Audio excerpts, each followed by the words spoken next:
bueno. Es un gusto de que puedan estar con nosotros en la casa del Señor. Y como verán, bueno, hoy tenemos Santa Cena, vamos a celebrarla. Y en el sermón de hoy me toca estar aquí arriba hablando, pero sepa que voy a estar con usted ahí sentado recibiendo, ¿sí? Porque lo que vamos a hablar hoy no es algo que lo podamos hablar o enseñar desde algo que ya lo hemos logrado, como algo que ya lo hemos superado, sino que es algo que necesitamos hacer día a día.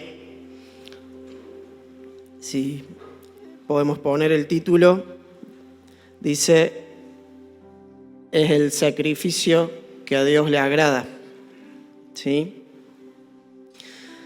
Y en estos días había estado leyendo varias historias sobre misioneros. ¿Cuánto les gustan las historias de misioneros? Son lindas, ¿no? Pero me llamó la atención una de hace muchos años, en el año 1870, había un misionero escocés que se llamaba Alexander Milne. Y el Señor lo llama en ese momento, un tiempo antes, a ir a un lugar que sabía que era complicado, a unas islas que están en el Pacífico Sur, cerca de Australia, que se llaman Vanuatu, ¿sí? Hoy es un país, ¿sí? Pero son unas islitas muy pequeñas. En aquel momento era un lugar muy hostil. Hacía muy poco tiempo que habían sido descubiertas y las personas que vivían allí eran la gran mayoría nativos y era gente bastante hostil, como decíamos. Ya habían ido varios misioneros antes, pero lamentablemente no había vuelto ninguno, ¿sí? Y Alexander, cuando siente el llamado de Dios, esa confirmación a ir ahí, algo que me llamó la atención es que sacó solamente un pasaje de ida, ¿sí? Y en vez de llevar sus pertenencias en una valija, en un bolso, hizo un ataúd de madera, las puso ahí y emprendió su viaje, ¿sí? Como sabiendo que se despedía de su familia, de la gente que él conocía, porque tenía la confirmación de que era un viaje de ida, pero no de vuelta. Para nuestra sorpresa después, no sabemos bien cuánto tiempo duraban los misioneros ahí hasta que los mataban, ¿sí? Que iban a predicar la palabra de Dios, pero no eran muy bien recibidos, ¿no? Para nuestra sorpresa, Alexander estuvo más de 30 años en esa isla compartiendo el Evangelio. Pero sí pasó que murió ahí, en Vanuatu, pero ya de viejo. Y otra cosa que me llamaba la atención es que en el momento que él fallece, en la tumba, los colonos de allí pusieron una inscripción que decía, cuando él llegó no había cristianos, pero cuando él se fue no hay paganos. Prácticamente todo el lugar había conocido a Cristo, ¿sí? Y esto nos habla de, realmente no fue una decisión fácil la que él tuvo que tomar, porque esa frase que escribieron en esa tumba realmente reflejaba una vida totalmente entregada, dedicada, quebrantada y dada a Dios, ¿sí? Y esa entrega, ese sacrificio que hizo Alexander, donde él pensaba que iba y no sabía cuántos días iba a estar, ¿sí? Esa entrega también se relaciona un poco con esto de la Santa Cena, pero también nos recuerda y se relaciona cuando el pueblo de Israel estaba en Egipto, esclavo, y Dios le da las instrucciones a Moisés y a Aarón, después de que ya habían pasado las 9 plagas. ¿Recuerda cuál era la última? La muerte de los primogénitos, ¿sí? Entonces, Dios ahí les da instrucciones. ¿Qué tenían que hacer? Cada familia tenía que elegir un cordero, tenía que seleccionarlo, que no tuviera defecto, que no tuviera mancha, y que lo iban a tener que sacrificar, ¿sí? Donde ese sacrificio no era opcional, no era una opción que lo podían hacer si querían. Dios fue claro con las instrucciones y les dijo que esa sangre lo tenían que matar, sacrificar, y esa sangre la tenían que pintar los marcos de las puertas para que eso sea una señal y ellos pudieran vivir, ¿sí? Era la única forma de ser librados del juicio. Y esa misma carne del cordero tenía que ser comida esa misma noche. Y realmente eso es la figura de un acto completo de entrega, ¿sí? Porque ese sacrificio de ese corderito apuntaba a algo mucho más profundo de lo que se veía ahí.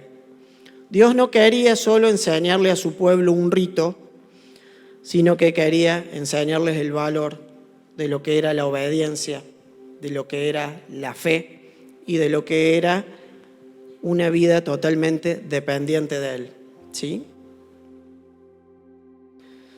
Para nosotros hoy, Dios ya proveyó ese sacrificio, ¿sí?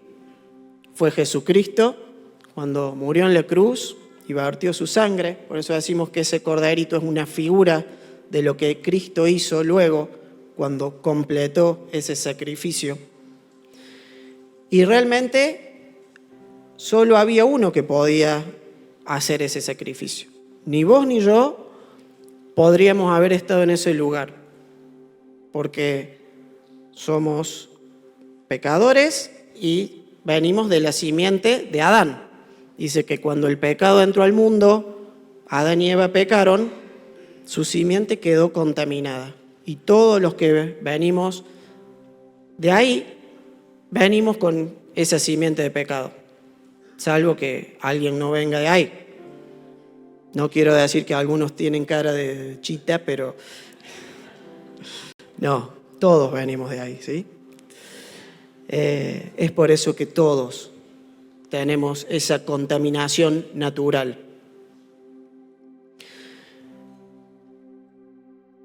Como decíamos, Cristo era el único que era santo, digno y sin pecado, que podía entregar su vida en sustitución de la nuestra.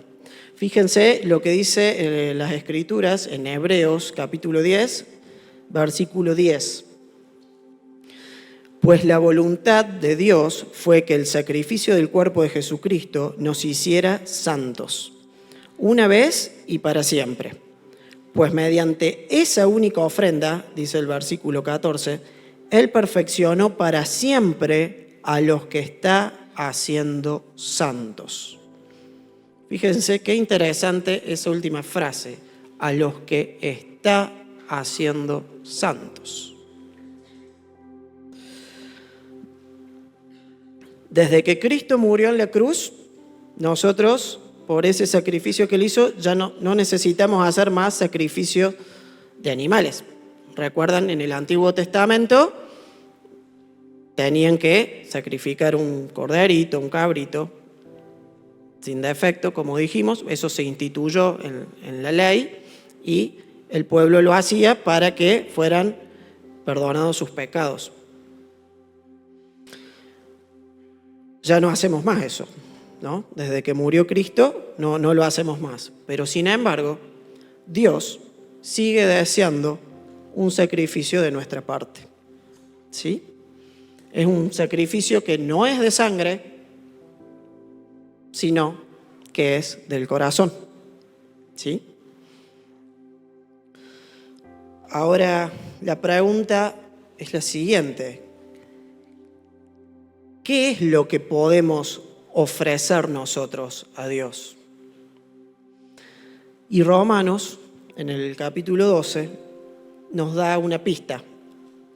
Pablo escribe y dice en el versículo 1, por lo tanto, amados hermanos, les ruego que entreguen su cuerpo a Dios por todo lo que Él ha hecho a favor de ustedes.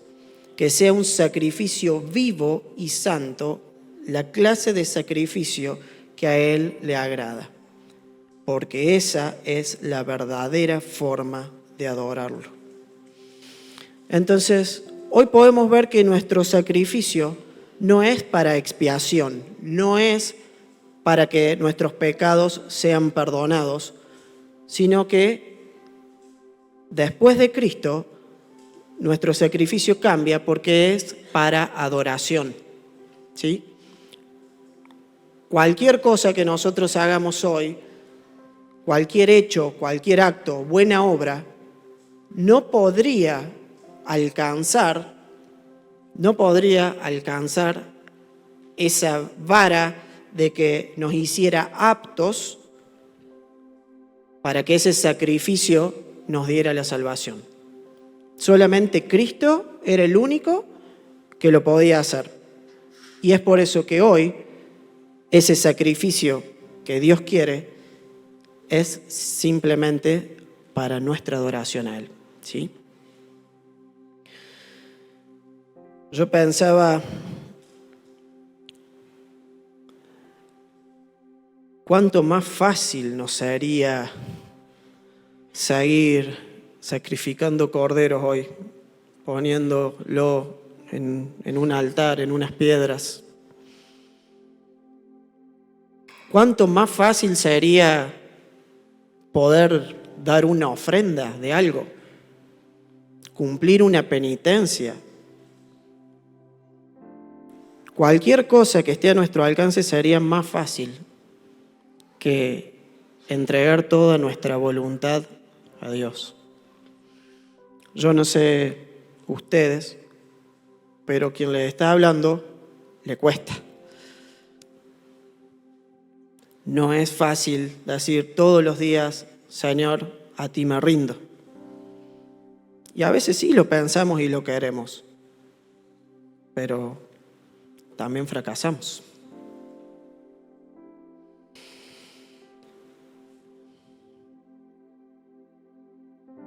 Y también esto de que sería más fácil, lo comparo con el Antiguo Testamento, cuando el pueblo ofrecía ese sacrificio una vez por año. Pero la diferencia con hoy es que eso sí, sus pecados eran cubiertos, pero ese sacrificio que hacían ellos era realmente para cumplir, porque ese sacrificio que ellos hacían no cambiaba su corazón. Ese sacrificio que ellos hacían no transformaba su vida. Ahora, cuando nosotros nos rendimos, cuando nosotros entregamos toda nuestra vida a Él, no es por mí, sino que es por Él que yo soy transformado. Veamos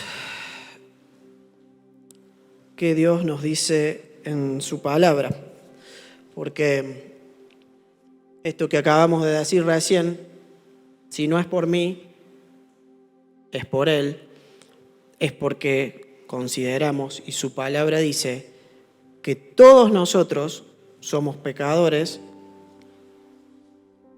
y recuerdan esta canción que cantamos, que dice, no había uno solo digno y era solo el Cordero en todo el universo, ni en el cielo, ni en la tierra, ni debajo de la tierra, dice Apocalipsis 5. Se encontró ni siquiera uno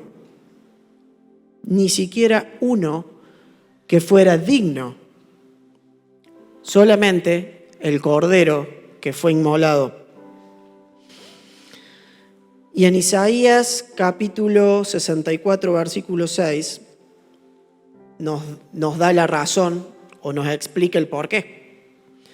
Dice, algunos de ustedes están infectados. ¿Dice así? Todos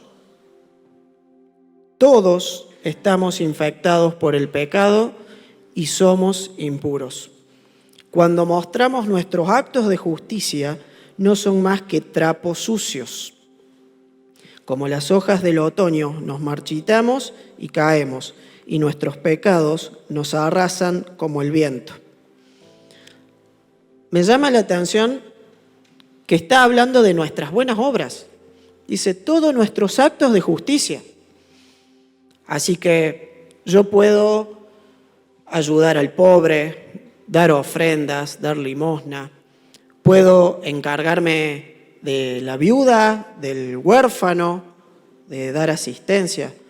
Puedo hablar de Dios, puedo prestar mi oído, puedo servir en la iglesia.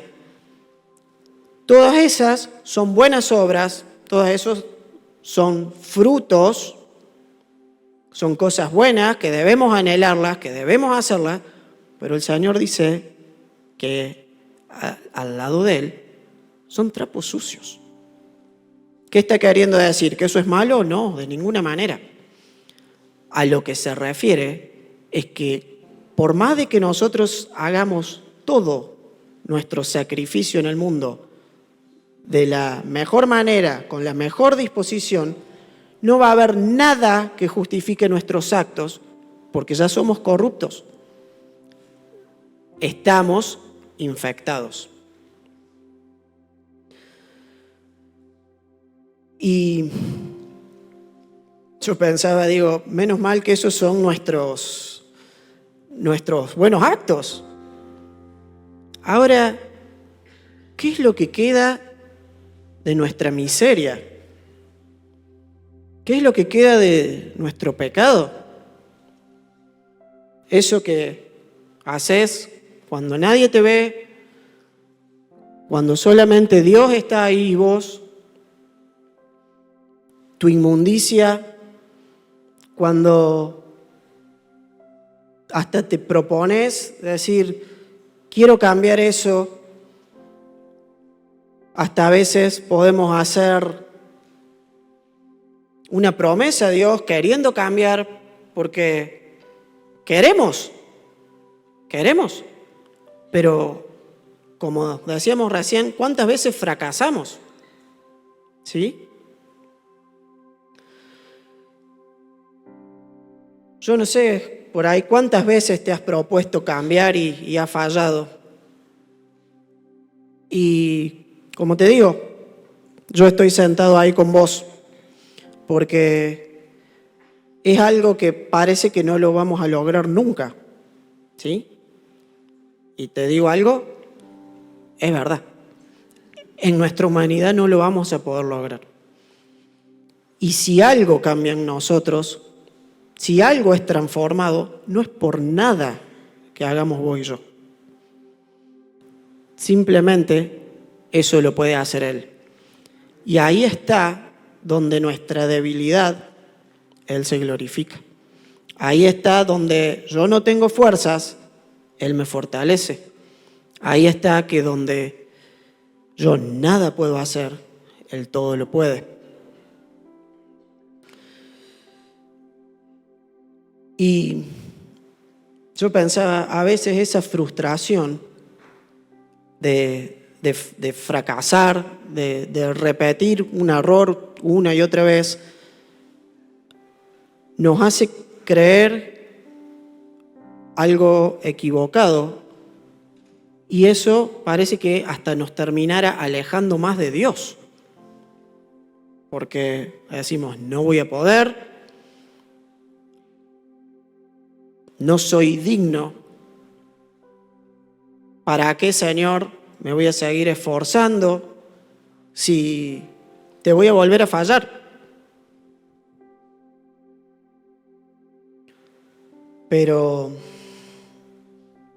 eso que nos hace sentir que no merecemos la gracia de Dios, también sabemos por la palabra que no es así. Porque justamente el Cordero fue inmolado para que toda tu inmundicia y toda mi inmundicia sea pasada por alta por el Padre y mediante su sangre fuéramos redimidos. ¿Sí? Isaías decía, soy hombre de labios inmundos. Y eso que él estaba en una gran comunión con Dios. ¿Qué queda para nosotros? Y toda esa miseria que venimos hablando de nuestra persona, en la Biblia se ve como una consecuencia del pecado original, como decíamos, y de nuestras decisiones personales, en definitiva, que nos llevan a alejarnos de Dios. ¿Sí? Creo que si cortáramos el mensaje aquí, como que, bueno, nos tenemos que ir todos llorando y decepcionados. Pero volviendo un poquito a lo que era el título del sermón, ¿qué es lo que desea Dios de nosotros? ¿Qué sacrificio, siendo tan falibles, siendo tan pecadores, siendo tan vulnerables, qué es lo que nosotros le podemos dar a Dios? ¿Qué sacrificio le puede agradar a Él?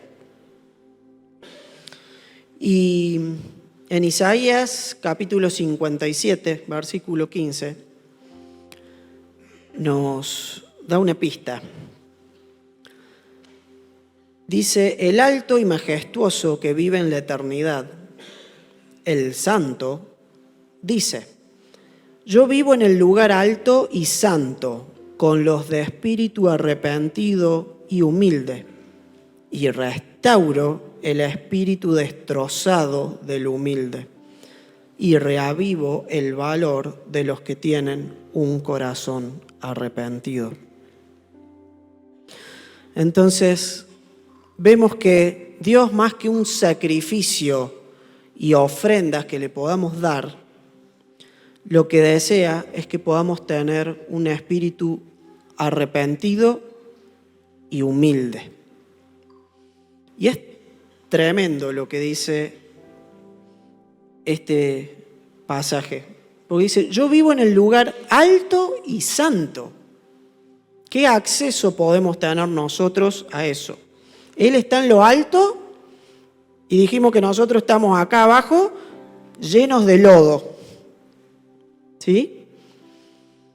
Él es santo, dice la palabra, y yo soy pecador. Hay una enorme distancia entre Dios y yo. ¿Sí? Pero dice que Él vive con los de espíritu arrepentido y humilde. Entonces, eso hace que Dios se acerque a nosotros. Cuando yo me arrepiento y soy humilde delante de Dios, Dios se acerca a mí. ¿Sí? Se acorta la distancia y hace que Dios se acerque a mí. Otro punto dice, Él es el que restaura nuestro espíritu destrozado.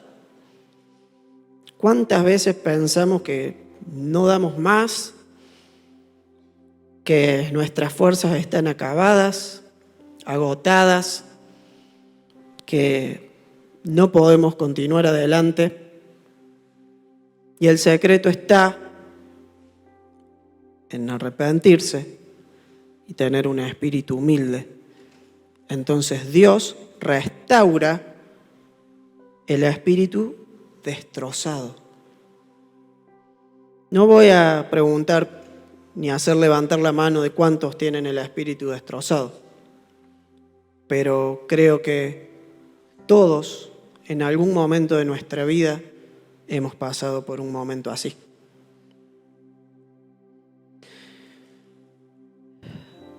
Y esto me lleva a pensar que no debemos confundirnos en pensar que nosotros nos acercamos a Dios. Y a veces cometemos el error de que cuando las cosas van mal, ahí me acuerdo y voy. Voy a Dios, oro, voy a que el pastor me dé un consejo, voy con mi discipulador cuando las papas queman, ¿sí? Ahora, nada puedo hacer yo para acercarme, sino que cuando yo desciendo, cuando yo me humillo, cuando yo reconozco que soy débil, que soy frágil y me arrepiento, es Él el que se acerca a mí. Y ahí está el error en pensar que muchas veces que cuando yo lo necesito a Dios, yo lo llamo y voy hacia Él. Y la palabra nos dice lo contrario, que Él se acerca a nosotros cuando nos arrepentimos y cuando nos humillamos. Y es la única manera, hermanos, que tenemos de poder consagrarnos, de poder santificarnos, de poder ser un instrumento útil en sus manos. Y yo no tengo duda de que todos queremos eso para nuestra vida. Ahora, ¿qué pasa que tantas veces no lo logramos?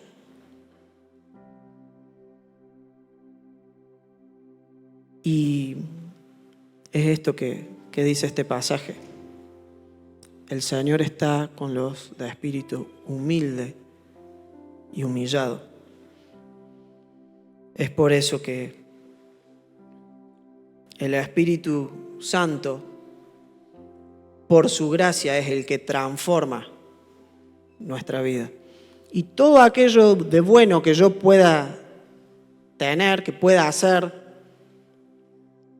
nada viene de mí, sino que viene de Él. Y para que venga de Él, yo tengo que estar muerto. Mi yo tiene que estar crucificado. Y no sé si a usted le pasa, pero creo que a mí muchas veces me pasa que nos sacamos los clavos y nos volvemos a parar y vuelvo a fallar. ¿Sí? A ese arrepentimiento y a esa humildad la Biblia le llama quebrantamiento. ¿Sí? Esa palabra quebrantamiento viene de quebrantado. En el hebreo es daká, con K y acento en la A. Y es notorio los múltiples significados que tiene, pero que hace énfasis en algo o en alguien, mejor dicho, que dice que fue desmenuzado, que fue aplastado, humillado, molido, quebrado, roto. Todo eso habla de el quebrantado. Y me hacía recordar en Isaías 53, cuando Cristo tuvo que padecer la cruz y no fueron los clavos lo que más le dolió, sino que ese que habita en la santidad bajó se hizo hombre para cargar el pecado tuyo y mío. Tuyo y mío. Y cuando nosotros tenemos un espíritu quebrantado, es la mejor adoración que le podemos dar al Señor, ¿sí? ¿Qué significa que Dios nos quiere ver quebrantado, que nos quiere ver roto, que le gusta hacernos la vida imposible, que no? Todo lo contrario. Muchas veces Dios permite estos procesos en nuestra vida porque necesita formarnos y de otra manera, si no pasáramos por esos procesos, no llegaríamos a quebrantarnos. Y si no nos quebrantamos, no actúa Él, actúo yo.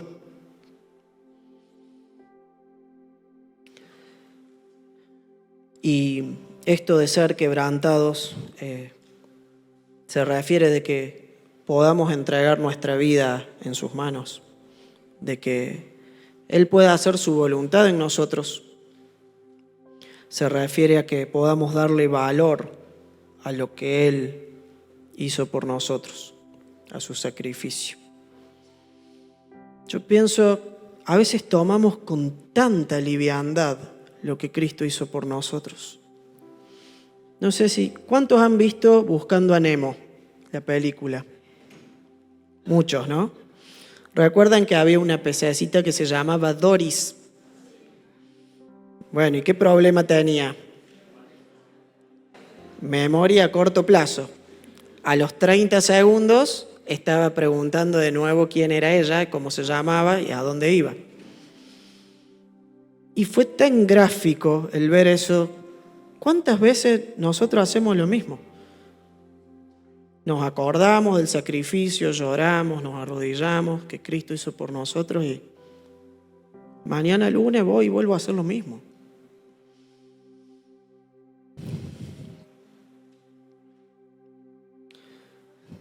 En Isaías 53, cuando leemos lo que sufrió el Señor, lo hemos leído muchas veces, pero creo que es bueno recordarlo. Dice en el versículo 3, fue despreciado y rechazado. Enumere, si puede, después todo lo que sufrió Cristo. Hombre de dolores, conocedor del dolor más profundo. Nosotros le dimos la espalda y le desviamos la mirada. Fue despreciado y no nos importó. A veces pensamos así, sí, esto fue escrito para Israel, ¿no? Pero yo no sé usted, pero ¿cómo no sentirse identificado? Sin embargo, fueron nuestras debilidades las que Él cargó. Fueron nuestros dolores los que lo agobiaron. Pero Él fue traspasado por nuestras rebeliones y fue aplastado por nuestros pecados. Fue golpeado para que nosotros estuviéramos en paz. Fue azotado para que pudiéramos ser sanados. Sin embargo, el Señor puso sobre Él los pecados de todos nosotros. Fue oprimido y tratado con crueldad. Sin embargo, no dijo ni una sola palabra. Y todo esto por tu pecado y por el mío. ¿Sí?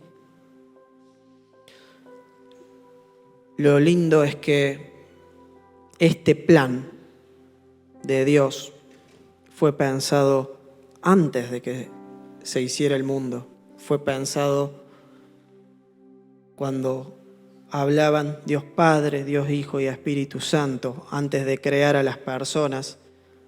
Él ya se había ofrecido, ya había determinado que esto iba a ser así. Y después en el versículo 10 dice, porque esto formaba parte del buen plan del Señor, aplastarlo y causarle dolor. Sin embargo, cuando su vida sea entregada en ofrenda por el pecado, tendrá muchos descendientes. Ahí estamos nosotros. Disfrutará de una larga vida y en sus manos el buen plan del Señor prosperará. Y así fue. Hoy somos hijos. Cuando vea todo lo que logró mediante su angustia, Él va a quedar satisfecho. Y a causa de lo que sufrió, mi siervo justo hará posible que muchos sean contados entre los justos, porque Él cargará con todos los pecados de ellos.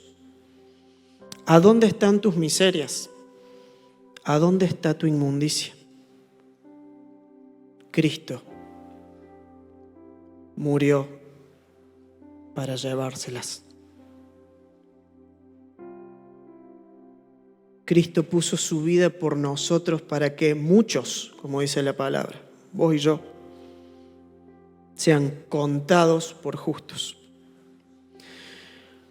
Y el quebrantamiento no se trata solamente de tristeza por nuestro pecado, sino de poder reconocer nuestra propia debilidad, de poder reconocer que tenemos necesidad de Dios. Como orábamos al principio, necesitamos conocerle.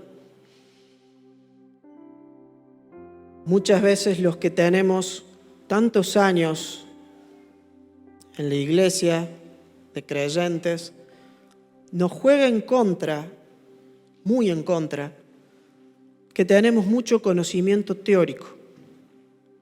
Y tenemos mucho conocimiento. Sabemos muchas historias, sabemos versículos de memoria,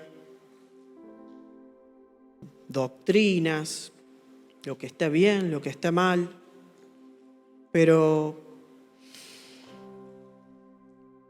muchas veces es teórico. Y es lo que orábamos al principio. Señor, necesito conocerte.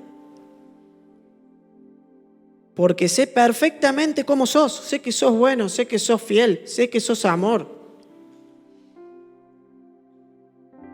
Pero ¿vivo yo todos los días eso?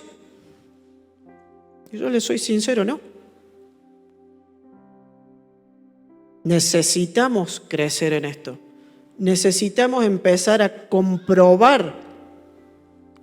¿Qué es comprobar? Empezar a ver que lo que dice la Biblia lo estoy viviendo en mi vida. ¿Sí? Porque yo también puedo saber que Messi tiene tantas mansiones, que gana tanta plata, que hizo tantos goles, pero yo con Messi no me senté nunca en la mesa. No lo conozco. No sé si se levanta malhumorado o no. No sé cómo es con los hijos. No sé cómo es con la esposa. Porque no lo conozco. Conozco mucho de él. Pero no me lo han presentado todavía.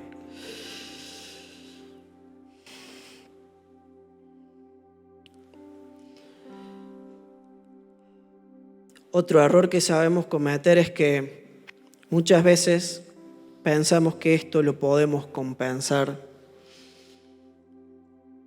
en una especie de sacrificio que hacemos, que es sirviendo. Y este corazón quebrantado que Dios quiere no se compensa preparando una clase ni una predicación, no se compensa tocando en la alabanza, ni estando en el cañón, en el sonido, yendo a las extensiones, yendo a servir a un barrio. O sea, todo eso está bien, lo tenemos que hacer. Pero eso no compensa lo que Dios quiere. Porque antes, y subrayemos bien, grande, y hagámosle un círculo a esa palabra, antes que todo eso, Dios busca un corazón quebrantado. Veamos qué dice sobre el corazón quebrantado el Salmo 34, 18. Dice, el Señor está cerca de los que tienen quebrantado el corazón. Él rescata a los de espíritu destrozado. Otra vez el espíritu destrozado. Dice el corazón quebrantado. Y el corazón, en las personas, representa como el centro de nuestras emociones, de nuestros pensamientos, el centro de nuestra voluntad. Y un corazón quebrantado justamente indica que nosotros podamos reconocer esa necesidad de Dios. Que podamos ser débiles, frágiles, vulnerables a poder aceptar su voluntad para mi vida. Que podamos tener la humildad de decir, necesito su dependencia. ¿O no le pasa que cada vez que no dependemos de Él, nos mandamos una macana?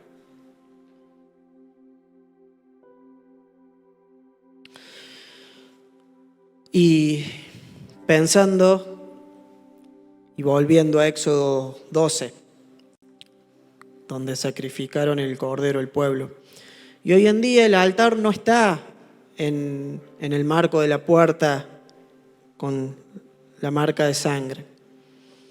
El altar tampoco está sobre piedras, como hacía Abraham. ¿Sí? Pero hoy tampoco necesitamos quemar un cordero,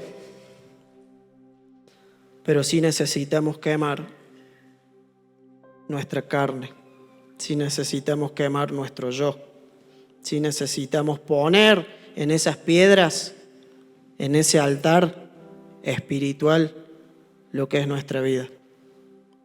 Y la única forma que tenemos de hacerlo es con nuestro espíritu quebrantado. El sacrificio que hoy Dios espera, dijimos, no es de sangre, sino que de ese corazón quebrantado que pueda rendirse a Él, que pueda estar dispuesto a dejar nuestro orgullo, que pueda hacer su voluntad, que pueda entregar mis planes, que pueda entregar mis sueños a Él. Y esto es para todos. Le hablo a los chicos, a los adolescentes, a los jóvenes. ¿Podés entregar tus sueños, tus planes, tu carrera, lo que vos quisieras ser? Si querés ser futbolista, si querés ser corredor de autos, si querés tener una empresa, si querés tener un negocio.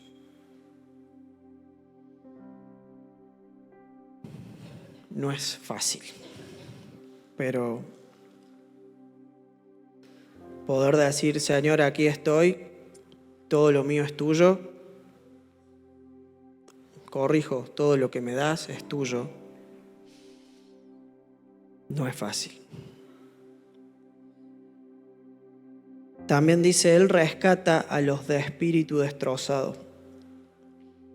Y se refiere a un estado de una profunda tristeza que resulta por nuestro pecado, de profundo arrepentimiento y humillación ante Dios. Y podemos ver que es una condición de fragilidad que reconoce que somos tan poco y que necesitamos de Dios, y que es eso lo que permite que Él nos transforme a su imagen. Si quieren ir pasando los músicos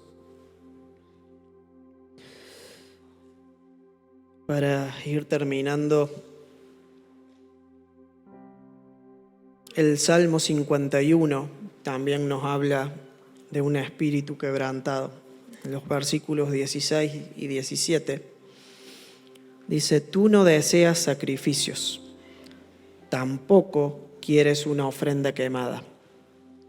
El sacrificio que sí deseas es un espíritu quebrantado, porque tú no rechazarás un corazón arrepentido y quebrantado, oh Dios. El versículo 17 dice, el sacrificio que sí deseas es un espíritu quebrantado. Y esta es la respuesta al título de este sermón. Ese es el sacrificio que a Dios le agrada. Un espíritu, un corazón quebrantado.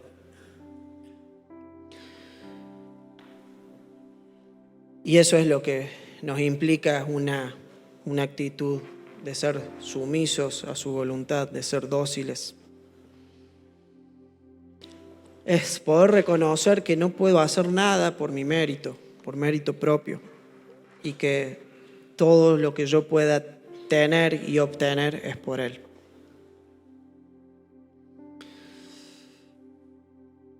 Y eso surge de un corazón arrepentido,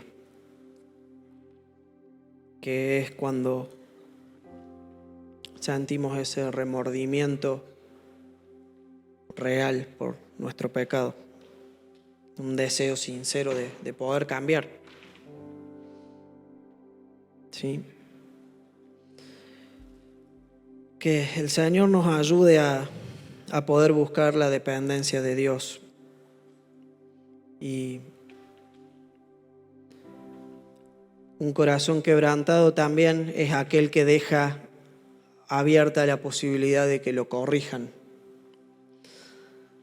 Es aquel que está dispuesto a crecer, que deja el orgullo de lado y que puede reconocer cuando se equivoca.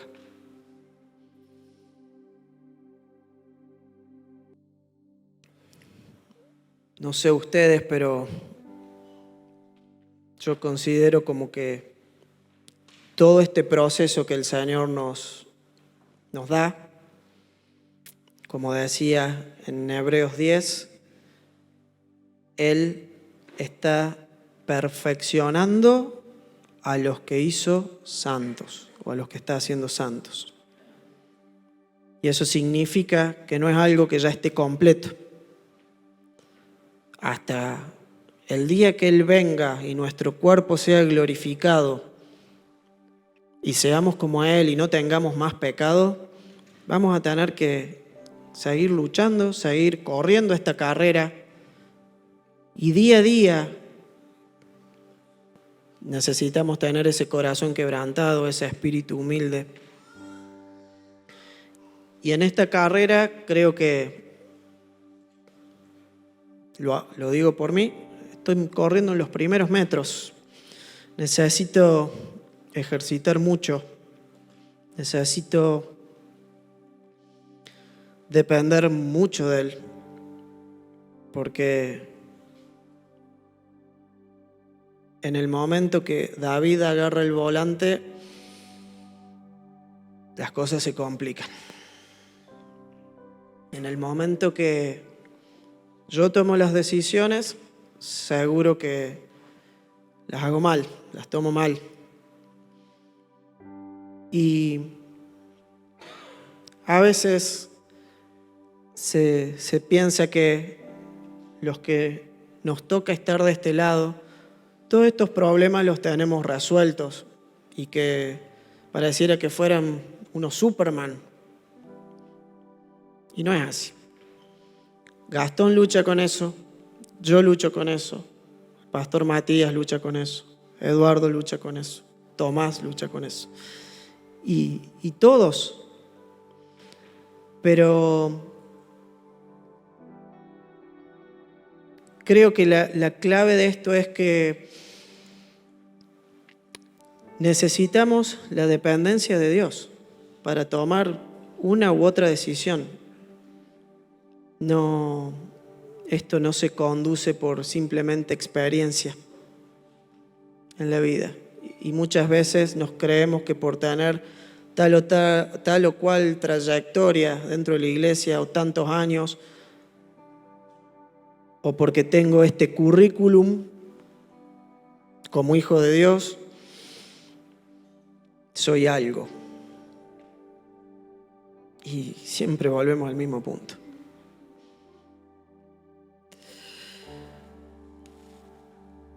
El Salmo 51 en el versículo 10 dice: crea en mí, oh Dios, un corazón limpio y renueva un espíritu fiel dentro de mí. No me expulses de tu presencia y no me quites tu Espíritu Santo. Restaura en mí la alegría de tu salvación y haz que esté dispuesto a obedecerte. Fíjense que ni siquiera eso depende de mí. Yo no puedo decir, Señor, yo te voy a obedecer, te prometo que ahora te voy a obedecer. David mismo, no yo, está diciendo, haz que esté dispuesto a obedecerte. Y Dios lo puede hacer en cualquier momento. La condición es que yo esté quebrantado. Cuando yo vengo con un espíritu altivo, soberbio, que me las sea todas, Dios no va a obrar ahí. Pero cuando yo me arrodillo y me humillo, reconociendo que yo no he logrado nada, que yo no soy nada, que yo no soy nadie, ahí es donde el Señor nos levanta de ese espíritu destrozado y lo restaura. Y es por eso que te pido que te pongas de pie en esta mañana y que juntos podamos pedirle al Señor que nos revele esto. Que no quede en una teoría, que no quede en algo que ya lo sé, sino que nos haga ese clic en nuestra cabeza, que nos haga ese clic en nuestro corazón, donde pueda ser revelado. ¿Qué es revelar? Algo que ya estaba, pero se corre el velo. Porque yo sé que esto lo sabemos, pero ¿por qué tantas veces no lo vivimos?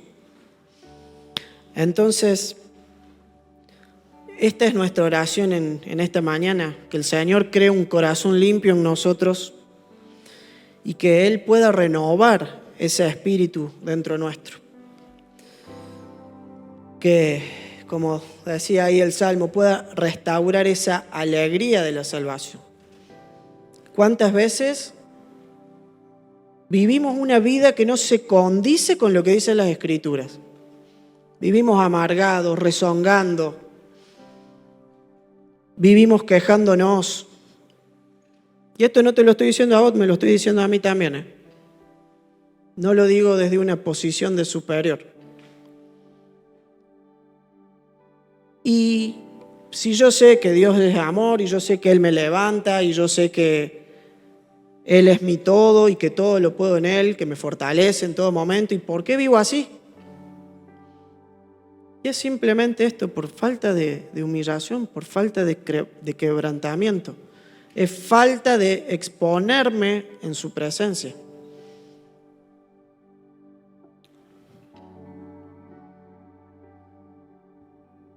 Realmente necesitamos que Él nos transforme a su imagen. Necesitamos que nos rescate cuando nuestro espíritu está destrozado. Necesitamos rendir todas nuestras emociones, nuestros pensamientos, nuestra voluntad. Gracias, Padre, por enviar al Cordero inmolado, Señor. Gracias porque no solo nos invitas a recibir su sangre como nuestra protección, como nuestra salvación, sino ayúdanos a responder con un corazón rendido, Jesús. Ayúdanos a tener un corazón dispuesto, Señor, a construir un altar espiritual donde lo que te podamos ofrecer es nuestra adoración, Señor. Que nuestra adoración sea nuestra vida, Padre. Donde nosotros podamos descender para que vos te puedas acercar a nosotros, Señor. Ayúdanos a ser dependientes de vos. Ayúdanos a buscar tu dependencia en todas las situaciones, todos los días, Señor. Ayúdanos a ser dóciles para que otro nos pueda corregir. Que no seamos intocables, que a mí nadie me dice nada. que podamos recibir la corrección en amor, que podamos recibir lo que Dios nos habla a través de otro, porque eso nos edifica. Necesitamos crecer en ti, Señor. ¿Cuánto necesitamos aprender de esto? ¿Cuánto necesitamos vivir de esto, Señor? Que esta palabra no se quede en una teoría. Revela, Señor, en nuestros corazones que realmente te necesitamos conocer, Señor. Que necesitamos pasar tiempo en tu presencia. Que necesitamos poner prioridades en nuestra vida, Señor. Que necesitamos edificar un altar como personas. Necesitamos levantar un altar como familias. Necesitamos apagar el televisor. Necesitamos dejar tantas cosas y priorizarte a ti, Señor.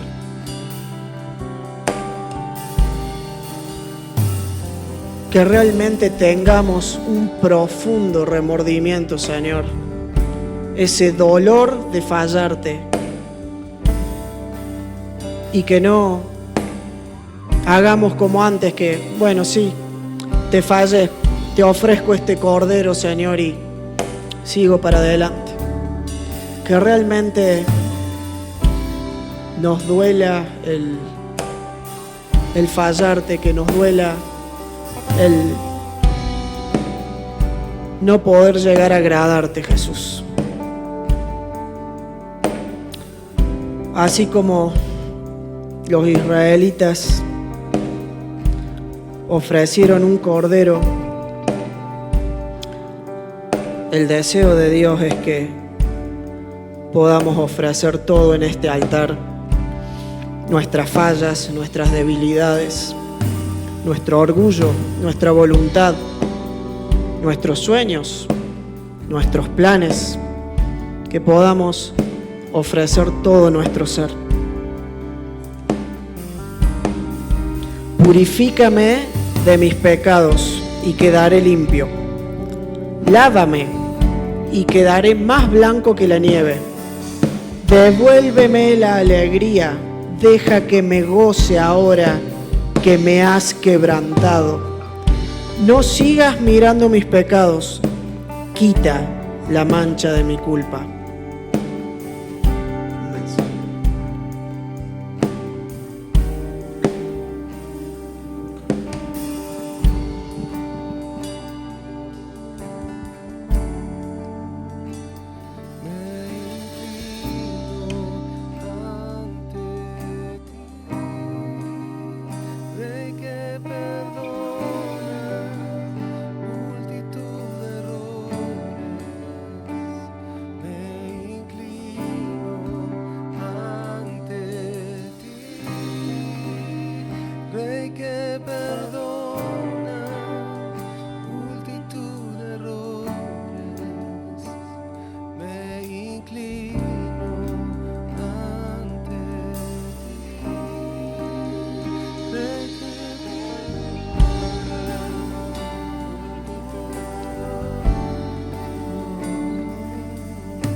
Delante de ti, Jesús, nos rendimos ante ti.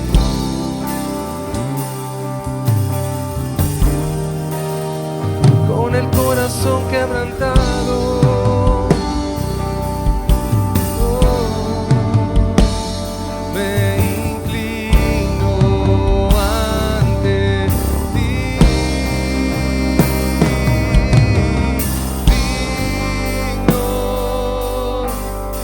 eternamente.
el Señor nos ayude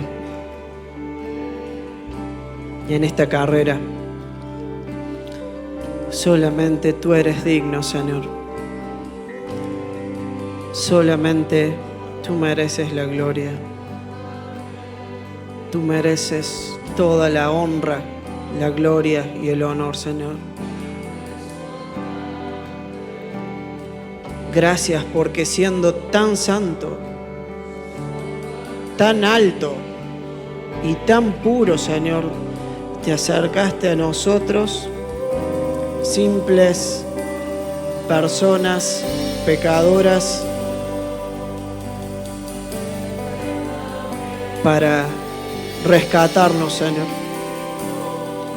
Gracias por sacarnos del barro. Gracias por limpiarnos. Gracias por darnos nuevas vestiduras, Señor. Gracias porque el pecado no puede enseñorearse de nosotros, como dice tu palabra. Gracias porque por tu sangre somos vencedores. Gracias porque tú obtuviste la victoria por nosotros para que hoy podamos ser llamados tus hijos, Señor. Para que hoy podamos juntos como pueblo cantarte digno, Señor. Digno, digno eres tú, Señor.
En el versículo 14 de Éxodo 12, Dios le dijo al pueblo: este será un día para recordar.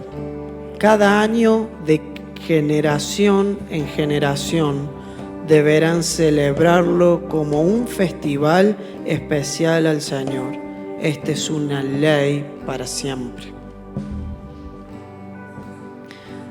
Y así como ellos ofrecieron ese cordero ese día, hoy nosotros lo recordamos con lo que Cristo hizo por nosotros.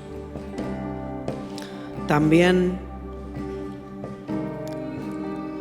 le dice Dios a Moisés: estas son las instrucciones para cuando coman esta comida. Estén totalmente vestidos, lleven puestas las sandalias y tengan su bastón en la mano. Coman deprisa, porque es la Pascua del Señor. Y así como ellos estaban por salir de Egipto, nosotros hoy nos encontramos esperando también el regreso de nuestro Señor. Así como ellos esperaban por salir esa noche, nosotros también hoy estamos esperando que Cristo venga por nosotros, que Cristo venga por su iglesia. Y con este acto, que es un símbolo, el pan significa su cuerpo molido y el vino significa su sangre derramada en la cruz, hoy no solo recordamos lo que hizo, sino que tenemos presente lo que hace y esperamos por lo que va a hacer.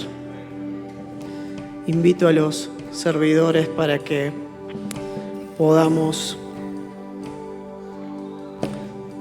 tomar esta cena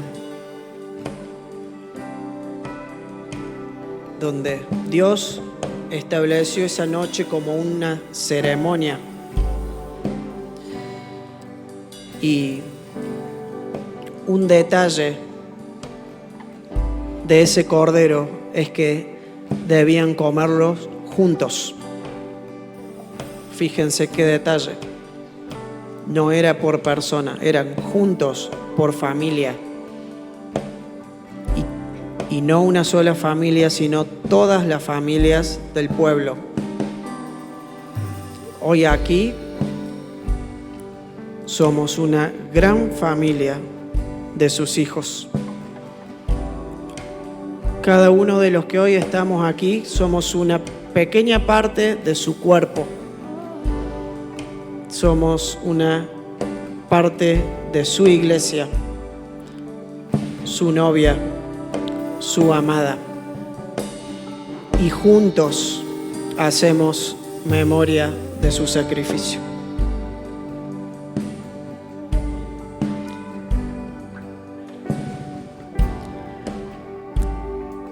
Si alguien no puede comer harinas comunes, que nos haga una seña, por favor.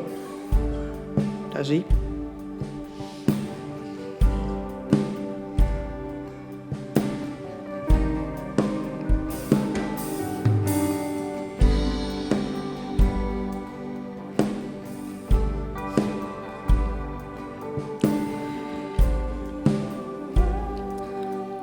Después de haber tomado el pan, después de la cena, tomó en sus manos otra copa de vino y dijo: esta es la copa, es el nuevo pacto entre Dios y su pueblo, un acuerdo confirmado con mi sangre, la cual es derramada como sacrificio por ustedes.